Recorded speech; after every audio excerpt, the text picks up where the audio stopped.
Hello again, this is Alex Chavez with NS Corporation, bringing to you another helpful how-to video. In this video we'll show you how to adjust wrap brushes. This adjustment of a wrap brush, since our wrap brushes work off of camber, they don't require air cylinders, pneumatics and all those things to move the arms in and out. They just work off of camber. This translates into our transit machines. Anything that is a wrap brush in a transit system, or anything that is a wrap brush in a car wash system. The way the system works is the arm has a top bearing and a lower bearing. The lower bearing has a larger slot on the bottom, so you can adjust the bearing in and out. So now the further out we go with the bearing away from the equipment center line, the heavier that brush arm is going to get, the more penetration you're going to get. So, and thus creating more traction. What you want to do is you want to get about 6 inches, 4 to 6 inches of penetration. Fiber, foam, lamb's cloth, you want to make it as light as possible, but you want to track around the vehicle, and you want to make sure that that same traction and rotation of that brush, for example here with the passenger side, as the brush is turning, it wants to track around the vehicle. When it reaches that end, it has to have enough traction and contact pressure to want to grab and pull itself across the rear, thus giving you a clean back end of that vehicle. So I'll show you here where, what you need is a ladder, a rubber mallet, an open end 3/4 inch wrench. You could use a ratchet with a 3/4 inch socket, but it impacts much easier.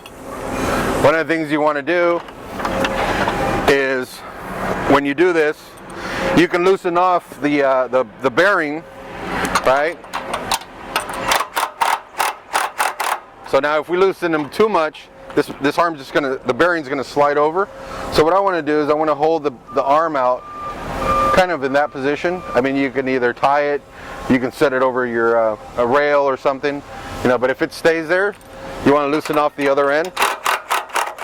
So this will allow you to maintain the brush where it's at, the bearing, but if you tap it over a little bit, you can see it moving over. So all it needs is a few little taps with a rubber mallet. Or if you want to exaggerate it and you need to go pretty far, you can slide the arm over that way, and you'll see where the bearing will just start to pitch over. Right there, the bolts are still pretty tight. So it moved the hair. There it's moving. You can see the distance right here. If you're doing fine adjustments, you might want to mark it off, with a pencil or something, but draw yourself a line, or just take a quick measurement. Eyeballing it is also pretty simple to do. Once you get your adjustment, and moving it 1/8 of an inch can create some good results. So you don't have to move this thing 1/4 of an inch or 1/2 an inch. Once you're there and you just need a little bit more penetration, you can move this bearing out 1/8 of an inch. It'll change the dynamics of how that brush works. If you want less penetration, you move this bearing closer to the center line, 1/8 of an inch, and it'll make that brush lighter. So now we're going to tighten these down.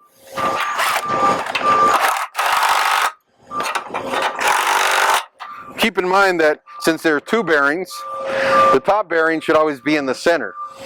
If for any reason your brush was to, say you adjust this over and the brush still doesn't have enough penetration, you could always go to the top bearing and slide that bearing towards center line. That'll give you more contact pressure. But the key is to work with the bottom bearing.